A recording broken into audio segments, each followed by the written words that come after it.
très heureux de recevoir le prix de meilleure initiative santé et e-santé.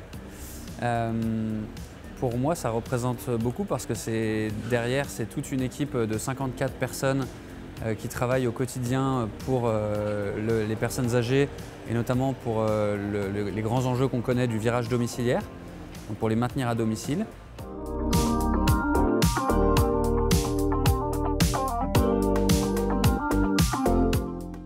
Epoca, c'est donc une jeune société qui existe depuis 5 ans, qui a été créée par des soignants, des soignantes même plus précisément. Élise, qui est médecin gériatre et urgentiste, est à l'origine du projet, et avec Mariana qui est infirmière. Le principe d'Epoca, c'est de permettre aux personnes âgées complexes et fragiles de pouvoir vieillir à leur domicile dans de bonnes conditions, grâce à la fois à la technologie, mais grâce à une équipe paramédicale et médicale qui vient compléter le cercle de soins habituel du patient. Donc concrètement, notre métier, c'est la télésurveillance médicale du patient âgé. Donc on a eu la chance de travailler sur un article 51, qui est une grande expérimentation qui dure plus de 3 ans, dans laquelle on est en aval des urgences gériatriques. Donc c'est-à-dire qu'il y a des personnes âgées qui arrivent aux urgences à l'hôpital et qui vont pouvoir retourner à leur domicile en étant télésurveillées par Epoca.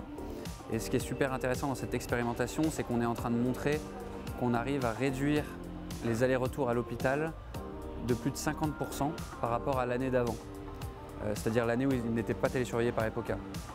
Donc le principe d'Epoca, c'est à la fois des dispositifs médicaux connectés qui vont remonter des données de constante vitale, et ces données de constante vitale vont être télésurveillées par notre équipe médicale.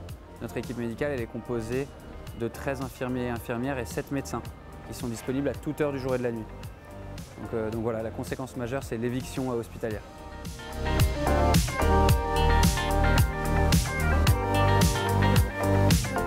On a des grands enjeux dans les mois à venir. Je dirais c'est continuer à accélérer sur la commercialisation, mais on a des grands enjeux au niveau réglementaire parce que cet article 51, il est financé par la Sécurité sociale.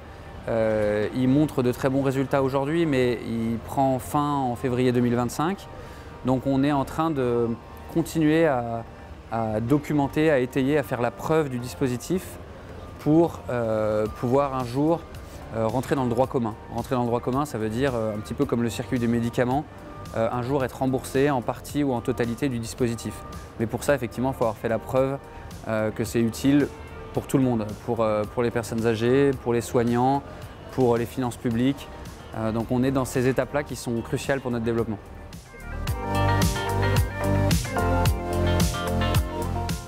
On peut nous souhaiter de continuer à être utile, à avoir de l'impact pour les personnes âgées, à éviter des hospitalisations, parce que ça, c'est nos petites victoires du quotidien.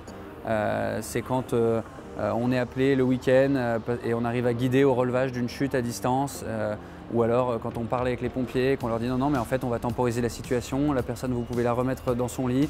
On a organisé un rendez-vous avec un radiologue pour lundi, ça va être géré avec l'aidant, avec le proche.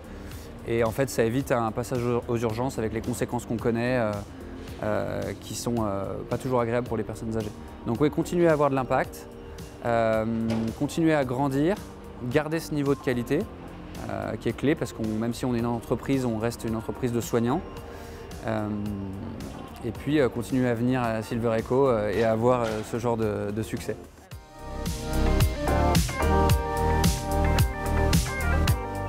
Je dirais, nous, j'ai l'impression que ce qui a plu, c'était l'impact qu'on a au quotidien sur les personnes âgées, bien évidemment, et sur leurs aidants et les soignants autour. Et donc, je dirais, c'est vraiment de se concentrer sur ça. Évidemment qu'il y a eu des questions sur le business model, sur la viabilité, etc. Mais je dirais, c'est vraiment se concentrer sur quel est l'impact de votre produit ou de votre service sur les personnes âgées. Parce que si ça c'est réussi, normalement le reste doit suivre.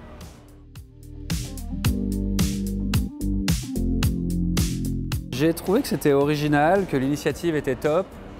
Donc on a le côté meilleure initiative santé e-santé et la partie créa derrière. Moi j'ai trouvé ça sympa, je trouvais que le clin d'œil avec la France Alzheimer hier qui est montée sur scène, je trouvais ça hyper sympa. Donc non, agréablement surpris.